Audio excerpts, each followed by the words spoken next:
Did you get it? Is it on?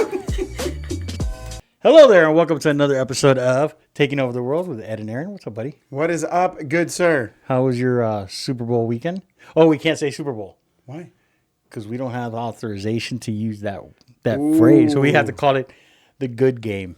The big game? The big game. That's what they have it, yeah. Really? I did not know about that. Yeah, it was... You know, that's interesting because I heard something else about that, and I don't know how true it is.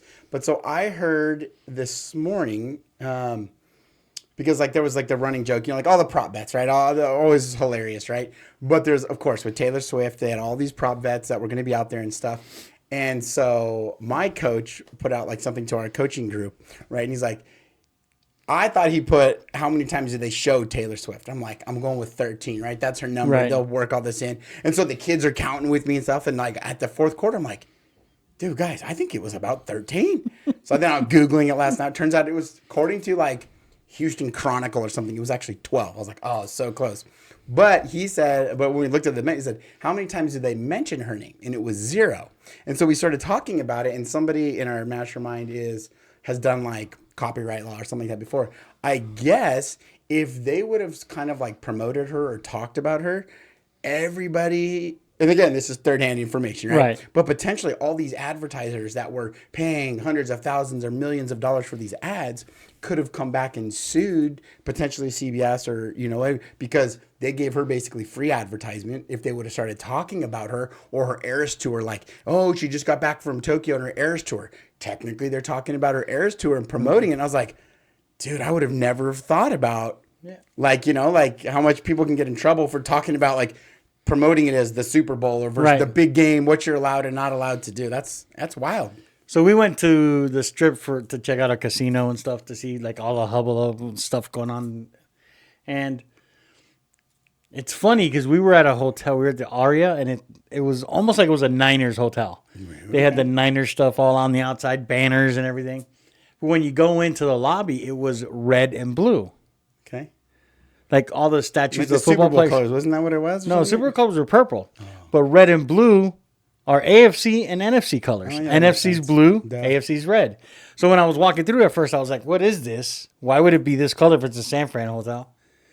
And then I'm like, oh, it makes sense because now you take these same decorations and put them in another hotel. Right. And it's just the same thing over and over and over. So what did you think of the game? I was bummed for a while. I was like, dude, this game sucks. Right. I was like, if you want a defensive, like I feel like, and of course, you know, like on a big moment, you know, like Purdy never being there, having to, you know, like the emotions and staying, you know, calm and collective. I thought they did that well. I was shocked to see, you know, CMC and Pacheco like fumble early. You know, like those guys been around a while. But man, I was watching the game. I was like, dude, this game sucks. Like I was all jacked up. Like the kids were kind of sick, so we did it like low key at the house. It was just the 5 of us, and the kids were actually watching it because Brooklyn and Beckham were all about the Chiefs for some reason. You know, like I'm sure it was part of it Taylor, but they had sunk their feet in. Right. Braxton had sunk his feet in on the Niners. He's the most bandwagon fan in the universe. So I'm not surprised. He's like, I mean, somebody must have told him to pick the 40. So we're all actually kind of watching it. I'm just like, dude, this game's boring. Like normally on a Sunday, we don't even have time to watch sports. Right. Because we're normally at them. I'm like, oh, dude, everybody's watching it. This is awesome. And I'm just like, this game blows. But then it got good, man. Then it got good, and I would say after halftime, and you know that was kind of the thing, man. I wasn't a big fan of the halftime show either. Lil Jon saved him. I think Ludacris did a good job. Ludacris was pretty dope too. Ludacris was off the chain. I like Ludacris. I don't know, dude. I feel like I told Andy, like we were talking about it. I'm like, I feel like it's too slow. Like his first few songs, like Usher's obviously an amazing performer. Like there's no doubt. His dance moves were sick. Like coming out on roller skates, like I mean that's. I don't think I can roller skate. Period. Much less sing and dance. I mean, talk about a disaster waiting to happen. Like that's a full commit going roller skates. Like, but I was like, I don't know. I just felt like it was slow. The songs were like, okay, the first half of the game was slow. Then it was like, okay, here comes like yeah, like right, let's hit go something. And it was like, blah, blah. I was like, come on. And then I think Lil Lil Wayne, whatever it was. Then Luda comes out. Then it was on. Then I felt like okay, now it's stepping up. Yeah. And then I don't know, maybe somebody heard it in the locker room because then all of a sudden the game started picking up, and I thought, at the end of it, I looked back and I was like, damn, that was all you could ask for. Yeah, the second half definitely. Overtime. I mean, second half went to the very end. Right. Overtime went to the very end. So, I mean, what else could you ask for? Well, it's funny because I was listening to like ESPN radio locally before the game, and I was listening to, like all the sports books are talking like, oh, who's the dog, who you picking, like who do you need to win, because here in Las Vegas, it's like the casinos, they start taking that action. They're like, okay, we need Kansas City to win and cover, or we need Niners money line to be like neutral, right?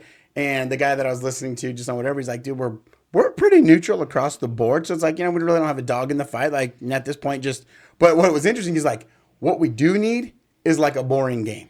He's like the prop bets is what could kill us. He's like, we don't need 6 people to score a touchdown. We need like 6 touchdowns, but like with just 2 guys. Like, like all those anytime touchdowns. Like we don't need a safety. We don't need an interception like a pick 6. We don't need a kickoff return. Right, so then when you just said that, I'm like, overtime. That was probably one like they didn't need overtime, but in the grand scheme of things, well, they didn't get a Kelsey touchdown. No. They got 1 CMC touchdown. Yeah, he was the first one. They didn't get a Kittle touchdown. Yeah. They didn't get a Debo touchdown. So the big names with the props, they didn't get them. Yeah. So that helped the casino, I'm sure. Like, I don't think anybody would bet Jennings to score a touchdown. No. Well, or to throw one and score one? Well, what about now that you're saying that, I'm wondering if somebody had like a missed PAT or a blocked PAT. There was actually a prop bet. I bet you. For Doink hitting the goalpost. And they get it on that kickoff. Does that still count? That counts. Really? Dude, that's one of those things though. So like talking to Andy, like she was like, oh my God, I feel so bad for this guy or this guy, right? Like she gets emotion with them. And it's hard not to, right? Like but man, you go to that kicker, that Moody from the 49ers. So he leads off, boom, NFL record, wear it, have a day, right? Then, Buckner comes in, boom, I see, hold my beer, I got you. I see your 54 ratio of 57, right? Right. But man, you start to go back and, you ifs and woulda, couldas, and, you're always like, it wasn't one play. It's the course of the game. We had opportunities here and there and blah, blah, blah. We get it. That's the right answers. And, ultimately, it's probably true. There were opportunities for more points to be on the board or the defenses maybe to keep some points off the board. But, man, you start to think about that blocked extra point. And then you got the guys saying, like, it was kind of on the kicker. He came off low, got him high in the ankle. But it's like, dude, they make that. That game's 20-19. Right. What would you have done going into overtime with the new overtime rules? Well, that's interesting, and dude, because everybody's arguing that today. Yeah, and I think it's a good debate, but I thought Romo actually crushed it. Tony Romo just delivers time and time again. I think he didn't do it during the games, but he does it now. I mean, post career, like on the field career, he's dialed. He had a couple comments, and he was like, because he's so good at reading the defenses in the booth. He's like, dang, they even got me on 2 of these. And we all know that doesn't happen. Like, he had a couple one-liners that I was like, all right, Tony, I see you. But I thought he laid it out really well because I was thinking, yes, both teams are going to get a possession. But it never crossed my mind to, like, take the strategy of, like, college football, right? College football, you win the toss. We're going on defense first, see what you got to do, right? It's a no-brainer. That's what for the most part, that's what you want. I didn't even think about it. Like, I would have done exactly what 49ers did. Give us the rock, like, right? We want to score. But then Romo had a really good point. He was like, listen, there's 2 schools of thought. He goes, now that we both get a chance to possess it, if I go second and they score, I got 4 downs every time to know what I got to do. So I pick up an extra down. It's like, okay, because if they kick the field goal, you're not in field goal range. You got 4 downs and you can strategize just like in real estate, right? You start to strategize your coming soon, your on the market, your pictures, your marketing, your just listed, your just sold campaigns. Right. You start to do all that, And so now if the 49ers take that ball and they kick a field goal, which they do, now the Chiefs are like, okay, well now our strategy changes because every set of downs, we're not playing with 3, we might have to punt. It's like we're playing with 4 downs, which I thought is a huge advantage, right? Because you essentially pick up an extra down. But like Romo had a good point. He's like, right, the Chiefs scored at the end of the game, which meant Niners defense was on the field for a long time at the end of the game. He's like, so I could argue it that way that says, listen, the best spot for my team is to give my defense a break. Right. Because if we put them back on the field right now, it may be 2 plays and you've got a 70-yard touchdown to the house, right? Right. So I don't think it's like college where it's like, hey, this is a pretty much no-brainer. You go on defense. I think it really is like you got to see how the game ended, and I think because I almost say, dude, like, yeah, I'm going on defense first now. I'm taking the college approach. If my defense is good enough to get out there and compete like at their level, I think I go defense first and give my offense 4 downs and figure out what it has to do. That's where I'm going with it. That's what I would do. Yeah. Definitely go on defense. So that way you know what's next for you. Right. Well, and that was his point, unless your defense is just coming off gassed. Right. Right? Because then you're like, okay, you're putting them out there and they're just going to get hosed. And you're like, yikes. I like the way that they pulled out the Niners, at least tried to pull out all the stops. Boy, they did, man. You know, having Jennings throw to CMC and have him score on that play. Mm-hmm. It's cool. It's kind of like what we do sometimes. You know, we get people that you have an investor now looking for, hey, I just bought a house. I want to buy investment properties. Right. How can I do it? And you came up with, hey, what about a DSCR loan? So it's the same thing. We pull a bag of tricks. We're looking, what's going to be the way to help people get what they want? 100%. And I think, and going down that road, I think, you know, you don't want to paint every agent, every NFL team, MLB team, every business out there with the same brush, you know, because everybody does do things different. But that is what sets our team apart, is like we go for value first. Right. And it starts with understanding your client, because so many teams and agents are out there just focused on the transaction. I got to get you from point A, which is like sign at all costs, to point B, sell your house for whatever it does so that I get paid. Right. Like that's a lot of agents' mindset, because they're already thinking, okay, if I get paid XYZ dollars, what bills are that going to cover? What car payment? What utility bill, right? Where I think some other teams where you start to think more creatively and you put the clients first, you're just like, okay, let's focus not on the end all, which is weird to say, but like the getting paid. This is like, let's start and let's go down this road together. And I think that's what Shanahan did. He's like, okay, let's go down this. Let's think outside the box. Everybody can run the ball. Everybody can pass the ball physically. They might not do it well, but you know, it's like every agent can get a listing, put it in the MLS, take pictures. Some of them are going to do it just the cheap, easy way, which is your standard run-of-the-mill, get your iPhone out, whatever, easy marketing, which I think is just your basic game plan. Right. And then you got Kyle Shanahan, who's busting out. I was like, listen, I understand the situation I'm in. I need to get creative. And that could be, you know, talking to our buyers. There's low inventory right now. Interest rates are XYZ. Your lender says you should do this. And he says, well, I got to be creative because everybody else is taking iPhone pictures. Right. Let's get and pay for a videographer, something like that. Let's pay for the new app, that floor plan app, right? Yeah, that is sick. No sponsorship here, but if you want in on it, come let us know, because that was awesome, right? But that's thinking outside the box. And you got to adjust your game to every situation. I think that's what they did. Well, I think you hit it, right? You hit it with Kyle Shanahan thinks outside the box, tries to figure it out. But then you have Andy Reid, right? Shout out to the Cheeseburger King. Cheeseburger King. And his nuggies. That's right. His nuggies. Explain that to me again now with chicken nuggets. No, with the nuggies. With the nuggies. With the nuggies, not chicken nuggets, with the nuggies. You know, he goes outside the box because he has, I mean, obviously he's won the Super Bowl a ton of times. When he was with the Eagles, he was doing super well, going to the playoffs, went to the Super Bowl as well. I think what he does, though, is he collaborates. Right.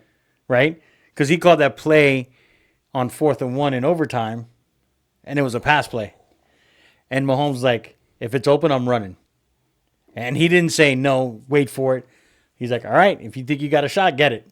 You know what I'm saying? So it's and I think what we do more is collaborate, right? You come in with a problem or I come in with a problem, and I'm like, okay, how do we fix this? And we talk about it and say, okay, let's try this angle. Well, you try that angle, I'm going to try this angle. Right. And at the end of the day, we're just trying to figure out what's the best solution for our clients and what's the best solution for the people that trust us to get the deals done. Right. Versus, hey, like you said, we're just looking for a paycheck, and if I check this, I got my bills covered for the next 2 months or 3 months. Like, it doesn't matter. To us, it's more of how do we provide value and how do we give you something that you feel like you've gained value and it's working in your benefit. Right. Well, and I think, you know, going with that, it's that collaboration piece, right? It's the teams and you know, you talk about NFL because it's so fresh. The big game is fresh on our mind from yesterday. And you look at these teams that have gone after the one trick pony, right? It's like, oh, we got the number one pick. Let's go draft the best quarterback in coming out of college or available, and that's going to save our franchise. It's like, man, sometimes it's better to punt that first pick, go get 3 or 4 picks and solidify some things, right? And I think that's kind of where our team is different, is that we collaborate, right? We're like, listen, maybe there's one person that is better on the phones. Maybe there's one person better on creative advertising. But instead of getting that one person, we're able to collaborate, right? We got you thinking the way that you operate, right? The brain style. You got my pinky style, right? we got Mercy in there, you know. We got Gabby coming in here, you know, helping us film here. We got Marie doing the websites and all that stuff. Pearl doing that stuff. But then you start to expand, right? So then what's that next level? You got lenders, you know, you got Brad, you got Keith out there, you know, everything. You got, you know, now we got partner with Fidelity National. It's like, so now you start to collaborate with these people, and it's like you can go to a listing appointment, and before we even get there, we've called our awesome people over at Fidelity, and we're like, hey, this is where we're going. This is what we need to know. You know, it's kind of like the scouting report. Like, like you see the guys on the tablets, like, okay, should have been there. Like, right? Fidelity's like, all right, here's your information. They send us the scouting report. We're like, okay, good. We know where to go. We can create some value here. This is what they need to know. Boom. But it's everybody working together. Right. And it's not that one trick pony, because we've seen those quarterbacks, you know, because that's supposedly the star, right? Right. How many of those have we seen go number 1 overall? And God knows what they're doing now, landscaping or slinging commercials or. And you're whatever. right. I mean, being able to call a trusted partner and say, hey, I need a lien report. I need to know what's on this property. And you get it within 24 hours. You go on an appointment. Now you can go on there and say, hey, this is on the record on your property. Like, this is all on title. What are we going to do with this? Or, hey, your title's free and clear. It's clean. We're good.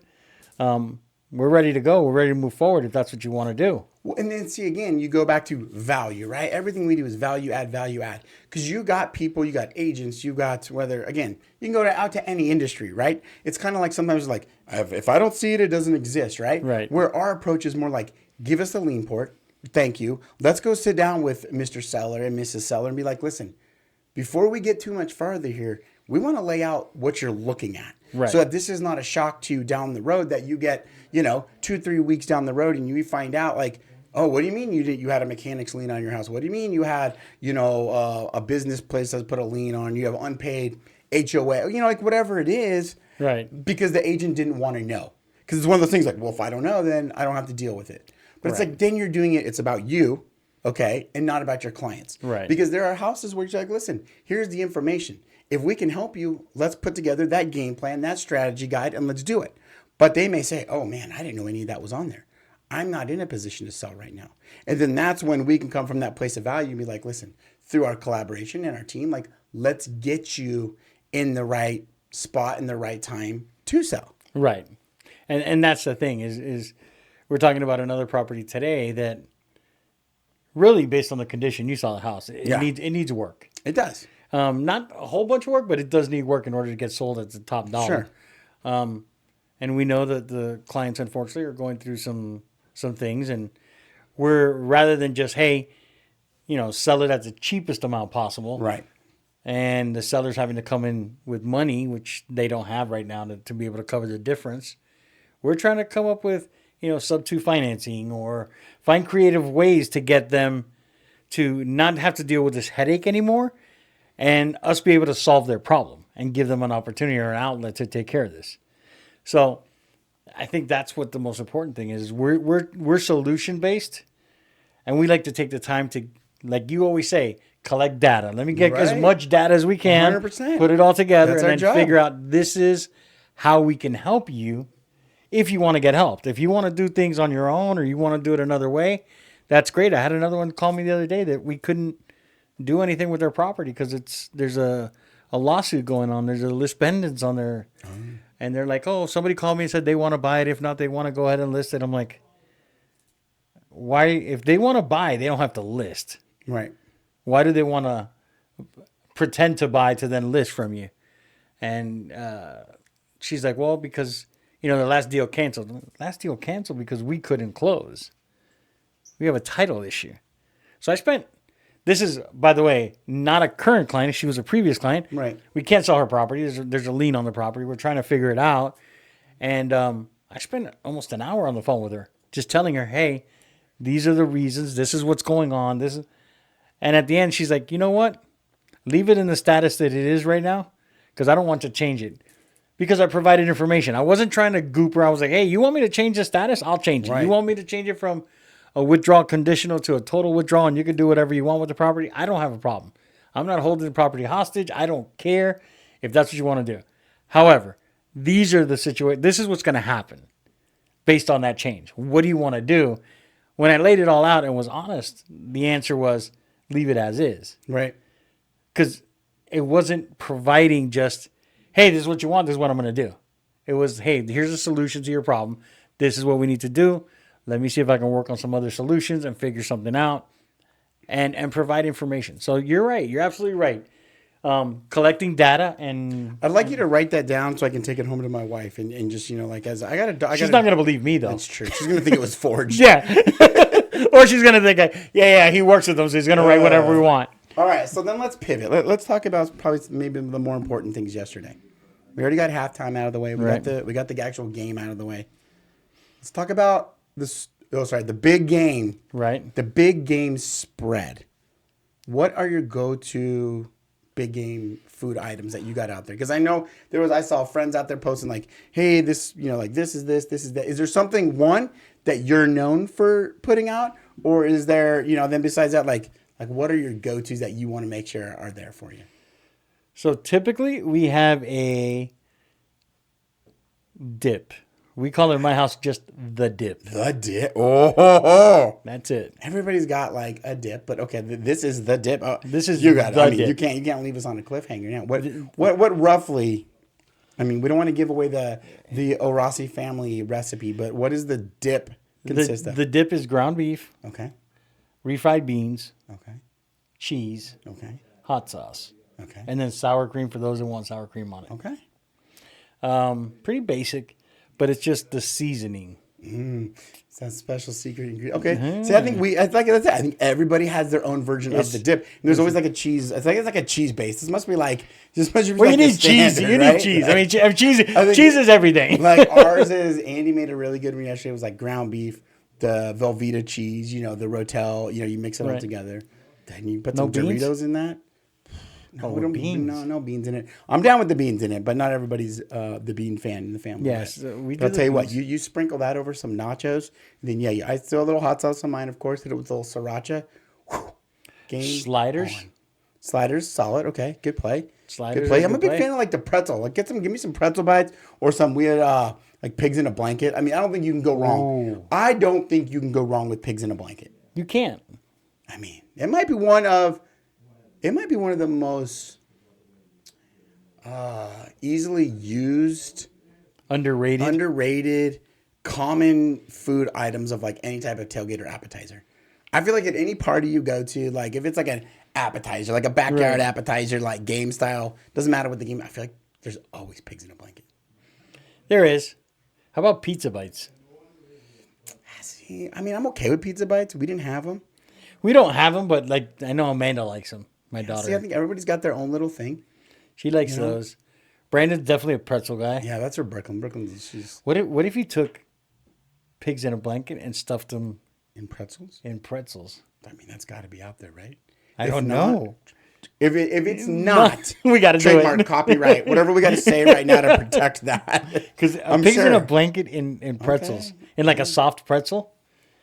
Well, you know what? You know what? I think Wetzel's Pretzels might have it.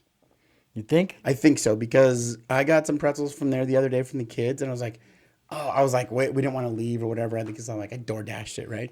And you DoorDash? It's the first time I've done it in God knows how long. I've never used DoorDash in my life. Sign up for an account. I had to sign up for an account but Brooklyn was at home sick. I think the little guys were coming. Like my little guy was coming home soon, so I didn't really have time to leave. And I was working from home. I'm just like, okay, I'll do Uber Eats or DoorDash, whatever. And I had to sign up for an account. I've never done it. And then Andy's like, did we just sign up for a DoorDash account? Like whatever.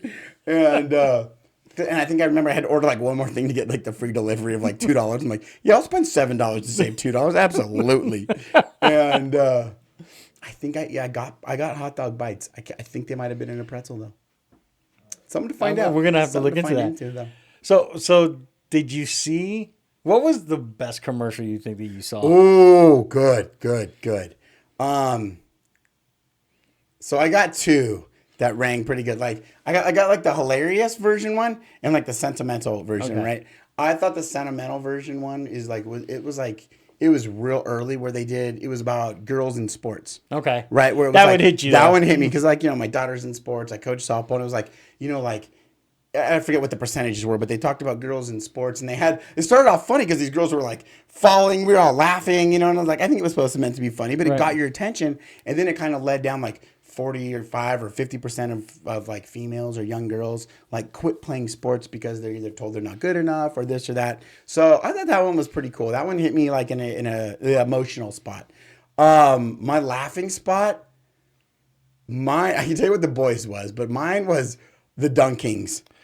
Bingo. That was mine, dude. I was rolling with the Dunkings and like J-Lo just kind of laughing at him. I thought Ben Affleck did really good. And then like she tells Tom, but like, you can stay. You can stay. And then when they're walking down like the aisle at the end, and he's like, and when Matt Damon's like, remember when I told you I would do anything for you? This was the anything. So it's like he was like, and you're done. I thought, it was corny. It was dumb. But they're gonna name a coffee after us. Yeah, it was like, I thought the Dunkings was pretty hilarious. Okay, I liked that was my funniest. That was the funniest. The boys really liked the Kawasaki, like it was like I don't want to call it a razor, it's like the Kawasaki little outdoor 4Runner thing in the woods where they kept passing everybody and mullets kept flying on them. The boys they liked that one. Yeah, but the Dunkings has to be my favorite. I thought that was pretty good. Yeah, I thought they crushed it. And then I saw on Duncan's TikTok, they had that behind the scenes. And it was Matt Damon, Ben, and Tom Brady. And they were just sitting backstage waiting to get things going, and they were outside, and there was a huge donut, and they were trying to throw it through the middle of the donut. Oh, okay. Ben Affleck destroyed it. Like, he couldn't do it at all. Matt Damon, horrible. And then Tom was just like, okay, zoom. And then and then Ben stuck his hands like as a receiver right behind it. And Ben's like, Tom was like, move your hands before I break them. That's hilarious. That's hilarious. I don't want to hurt you. Then when Matt Damon, like, that commercial was like, when you think back, it was loaded with lines. When Matt Damon was like, how you like them donuts? Like, straight out of, what was it, Goodwill Hunting, right? He was like, you like apples? I got her number. How you like them apples? Right. And he puts it on the window. Probably still one of the greatest lines. Yeah. Like, what do you call, like, cinematic history? Like, I am not a movie buff at all. My movie genre is like dumb comedy that I can fall asleep during, or like I don't have to, like, every now and again, like, I mean, obviously action, like, when it keeps me, like, those are like my two. But man, I remember Goodwill Hunting back in the day when that was cool. That was a good Boston movie. Accents. He's like, do you like apples? I got her number. How you like them apples? That was pretty good. Changing the topic for a minute. Have you ever said something in front of your kids that to you is just something you've always said, but they heard it for the first time and they were like, that's hilarious. Yeah. What was it? So, can you say it in public? Yeah, you can say it in public.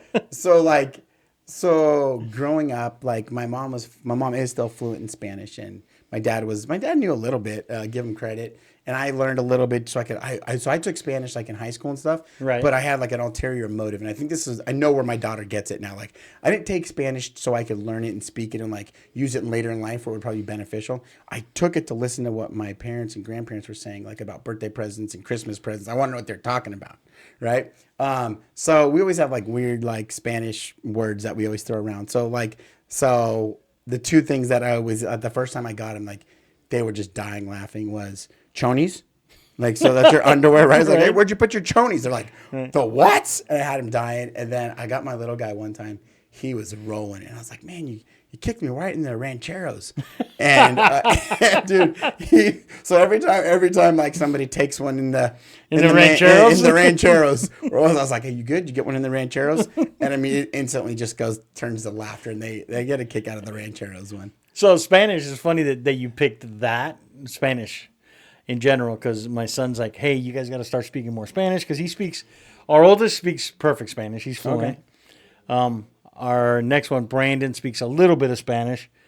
Amanda speaks very little, if none. She just doesn't speak it at all. Yeah. So she's taking Spanish in college now, and she's doing well in Spanish. But Brandon's like, hey, we got to make sure mom and dad speak Spanish because we have to learn how to speak Spanish because our kids have to learn how to. Because he's always thinking the long game. Like, oh, my kid's got to learn this and stuff. And Amanda's like, so I gotta say, like, so do you think he wants it because like it's like that heritage, like that family heritage, or do you think it's like, okay, it's not like, well, down the road, like I want them just to be able to have that ability to speak Spanish. No, it's him is heritage. Okay, that's because he's awesome. very proud of being part Cuban. Like he throws it in my face all the time that my dad's Italian, my mom's Cuban. Okay. So I'm technically 50% Cuban, and based on the genealogy, Mercy's mom and dad are both Cuban. Okay, so that makes him 75% Cuban. 25% Italian, so he's more Cuban than I am. Oh, so he's always throwing that in my face. So he's very proud of being Cuban. We always call our kids quarter beans because I'm 50% Hispanic. My mom's 100%, and my dad was, super honky. Right. And so, I'm now 50%, and my wife doesn't have any Hispanic on her side. Right. So we always tell them, like, yeah, you're a quarter bean. You're a quarter bean. Yeah. So he's more Hispanic than I am, so he's always bringing that up. You're more Hispanic. But Amanda's like, when they're talking about it this weekend, Amanda's like, no, they can keep talking about us. I don't care. I don't want to know what they say. It doesn't matter to me. I don't care. I don't need to learn Spanish that well. What, I can totally see. That's Amanda's like style. She's like, I got my own direction. I'm going here. Like I'm on my freeway. You can do whatever you want. I'm not taking that exit. I can see that. I can see that. But the thing that I was upset at somebody over the weekend, and I was with Brandon. I'm like, you know what? I'm just going to call him and tell him to go pound sand. Oh, good one. And he was like, what? I'm like, pound sand. He's like, Dad, that's hilarious. I'm going to start using that now. Like, pound sand is the greatest. Like, I've been saying that for 40 years. My God, dude. That just opens up like the dad joke central, right? Like, there's a couple of guys that do, I always see them on Instagram. I forget, but they always do like, this is like the cup of coffee guys. Oh, yeah, they're sitting on like a pier. Is a coach. He coaches at Oregon State now. He's a softball coach, but Coach Lyle. They're hilarious, and he has really good like baseball and softball videos too. But like, it reminds me of like dad jokes, right? And like, so I'm like champ of dad jokes, right? Are you? Like, oh, dude, I'm always delivering. And Andy now, like, she gets him, and now the kids start to like catch on too, because it's like one of the easiest one of all time. It's like, I'm hungry. I'm like, I got something you can eat, like, and then like, wait, no, a knuckle sandwich. I'm like, that's right. Who wants one? Right? Like, so you can give me one, and I'm going to give you one. Okay. And we're going to end on this. So give me yours, and I'll give you mine. Just the dad joke? Just give me a dad joke. Well, I get Andy with this one all the time, and all right. And the kids will laugh, and I always think it's funny. She goes, "Hey, I gotta run some errands." I said, "Hey, that's fine. Do whatever you got to do, but I'd take the car if I were you." Every time, oh yeah, that's hilarious. I'm not actually gonna run. Like that's one of my go-tos. That's when it goes. And the kids will start laughing. Yeah, Mom, you can take the car. So I heard one this morning, and it was actually pretty funny. So over the weekend, since I had nothing to do on Saturday, I'm not lying. No, I'm lying. I went to a baptism on Saturday. It was awesome. You just hung out in the newly cleaned garage after the baptism and just basked in all your cleanliness? Yeah. Okay, perfect. I tried to jump in to get rebaptized just in case I need. Hey, just throw a little my way. Just help me out a little. Did you walk through that doorway just like, oh? No. Luckily, I'm pretty good, so I figured I'd survive. Okay. But anyways, in my spare time over the weekend, I wrote a song about tortilla chips.